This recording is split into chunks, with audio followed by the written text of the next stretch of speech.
Hello and welcome to ThomasGeigerCar. Today with the new Mini Cooper SE, the first dedicated electric vehicle from Mini.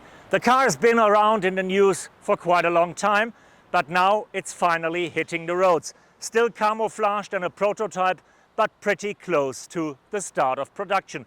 World premiere will be this September at the IAA in Munich, and the car will hit the markets towards the end of the year, beginning next year. If you're curious and don't want to wait until that day to figure out what this vehicle is all about, join me on my first test drive. But before we get behind the wheel, let's just take a moment to look at shape and size of the vehicle.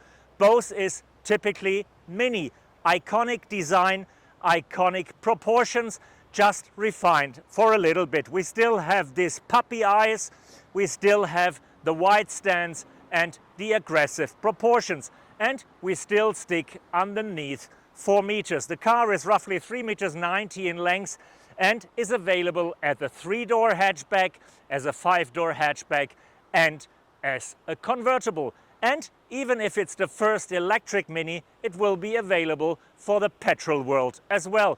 Built in Oxford as a petrol car, built in China as an EV, designed and developed in Munich. So now let's hit the road, get behind the wheel and check out what this vehicle is about to drive. Yes, it's still 6 months to go until the car will be revealed and roughly 9 months to go until it hits the roads and comes into hands of customers, but finally we're driving the new Mini Cooper. It's available with 2 powertrains for the start, 160 kilowatts and 130 kilowatts, and you have 2 battery options, 40 kilowatt hours and 54 kilowatt hours, translating into ranges of 300 and 400 kilometers.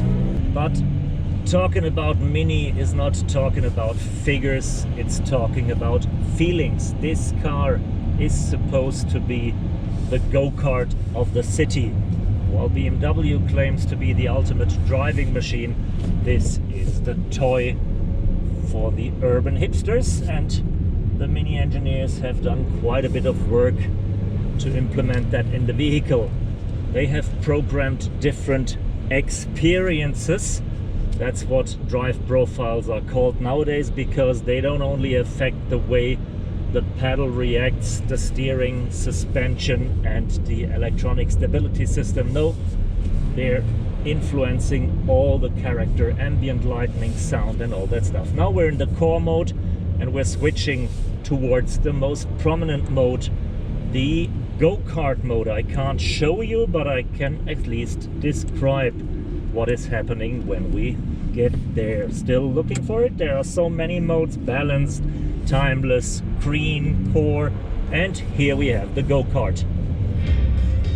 There's a sound cheering me up, and then the car really is louder. There is a special gear moment, so you can achieve maximum oversteer while still being confident, while still keeping the car under control. But it's a bit lighter in the back, it's kind of drifting, and the pulse is going up and your mouse starts grinning and visiting your ear tips. It's really funny. If you look at the Mini from the outside, you can easily recognize the vehicle. It's an iconic shape and the designers have done a good job keeping that, modernizing it just a little bit, but keeping that iconic recognizable shape. And the same is done in the interior. But the step in the interior is even bigger than on the exterior. We have, for example, no classic cluster instrument anymore. We have a new steering wheel, a bit smaller with a better grip, and if you look through that, you don't see anything at all. Yes, there is a head-up display. I don't like the way it is because it's with this foldable plastic shield. It's not really displayed into the windshield. There is still a plastic shield on the dashboard, but at least the cluster instrument is gone. All the content is moved to that big circular screen on the center console. We know that it looks a bit like a Wurlitzer jukebox. This time it is fully digital. It's a touchscreen. It's the first circular touchscreen that I know of in a car, and it is with a wonderful, charming twinkle in the eye graphic as you might expect it from Mini. I can't show you right now, but if I peek underneath the covers, I see fancy graphics. I still see the Union Jack as the British flag to mark where the car comes from, and I see a lot of details that just make you smile once you go through the different menus, and it's still not finalized yet, though there is definitely more to come. Underneath the big screen there are also the traditional toggle switches. They've just been modernized a bit, they're lit up, they're different to operate, but you easily recognize that's Mini as well. You just have to learn how to start a vehicle from a new approach, because the one toggle switch is turned for 90 degrees and now you have to use it like a traditional key. So while the vehicle is moving forward, at least some details are retro and looking backwards to the great history of the Mini.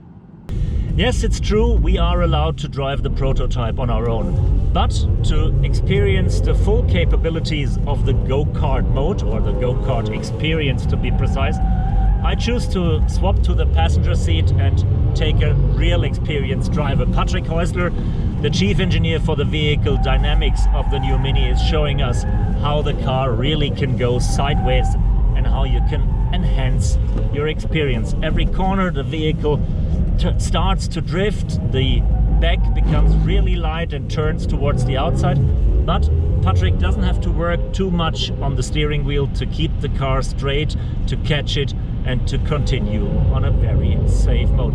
I would not necessarily do that in a city, but once you're on a twisted mountain road or on a driving course like that, you can have tons of fun, and the sound and all the other characteristics of the vehicle are enhancing the experience quite a bit. Thanks for joining me on that first drive with the new Mini Electric, a car that's showing Mini is on the right course. The design is great, driving capabilities are typically Mini, and the electric powertrain finally is up to date. Yes, charging speed is a bit limited. The maximum charging capacity will be roughly around 130 kilowatts. That is not really competitive, but all the rest is really great. It feels like a Mini, it looks like a Mini, it drives like a Mini, and it's going the right way. And if you still stick to the old world and have too much petrol in your veins, no worry, you can get this car as a petrol version as well.